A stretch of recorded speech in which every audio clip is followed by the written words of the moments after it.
Vision is not just about the eye. What we actually see depends on a long and precise neural pathway that starts in the retina and ends in the visual cortex. In this video, we will understand the basic anatomy of the visual pathway. To understand the visual pathway, we should not start with the optic nerve or the brain. We should start with the visual field because the brain processes vision based on where light comes from. What is a visual field? The visual field is the entire area that can be seen by an eye when it is fixed right ahead. Each eye sees both the right and left halves of the visual field.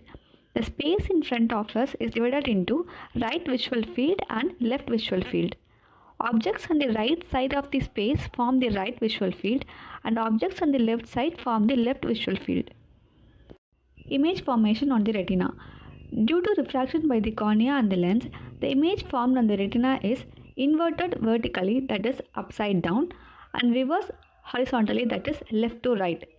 Despite the physical orientation of the image on the retina, we perceive the world right side up due to the complex neural processing in the brain. Each retina is divided into nasal half and temporal half. Now let's see where each visual field falls.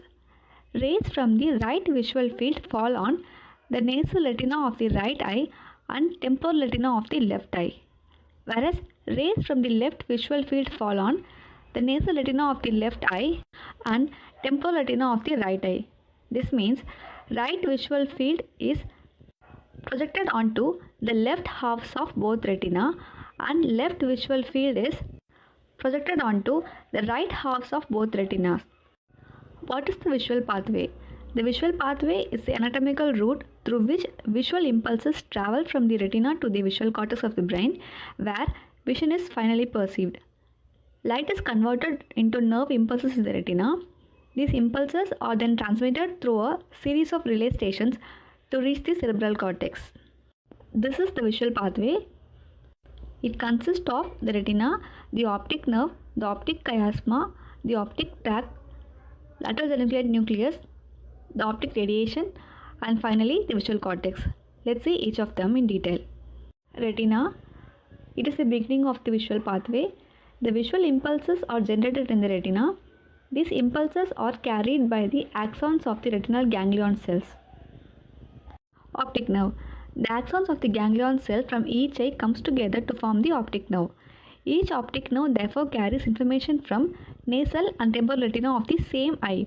So, the impulse from nasal and temporal retina of the right eye are carried by the right optic nerve, and similarly for the left eye.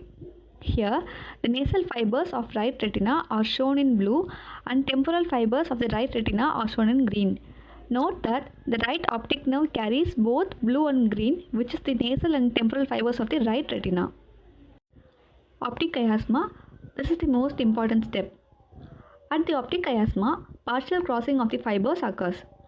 Fibers from the nasal half of each retina cross to the opposite side, while fibers from the temporal half do not cross. This crossing is the optic chiasma. Note here the fibers from right nasal retina, which is shown here in blue, and fibers from the left nasal retina, which is shown here in green, crosses and goes to the opposite side in the chiasma. And note that the temporal fibers from both the retina is not crossing anywhere and it continues on the same side.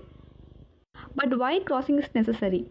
Because nasal retinal fibers cross, all information from one visual field is brought to the opposite side of the brain.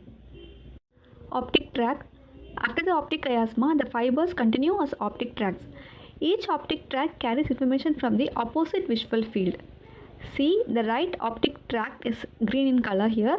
So, if you track the color green from the optic tract to the retina, it is the light rays from the left visual field, which is also green. Similarly for the left optic tract. So, the right optic tract carries information from the left visual field and left optic tract carries information from the right visual field. Lateral geniculate body, which is shown in here in orange. Most fibers of the optic tract terminate in the LGB of the thalamus. This acts as a relay station for the visual impulses. It filters and organizes visual information from the retina before transmitting it to the primary visual cortex for interpretation. Optic radiation. From the LGB, fibers spread out as optic radiations. These fibers pass through the cerebral hemisphere towards the occipital lobe. By fanning out into specialized bundles, they ensure that distinct parts of the visual field are delivered to the correct processing zones in the brain for accurate image construction. Now let us come to the final part, the visual cortex. The optic radiation terminates in the primary visual cortex, also called as area number 17. This is located around the calcarine sulcus in the occipital lobe. From area 17, the visual information is then passed to the visual association areas, that is areas 18 and 19. This is all about visual pathway. Thanks for watching. Subscribe to our channel for more optometry and eye care videos.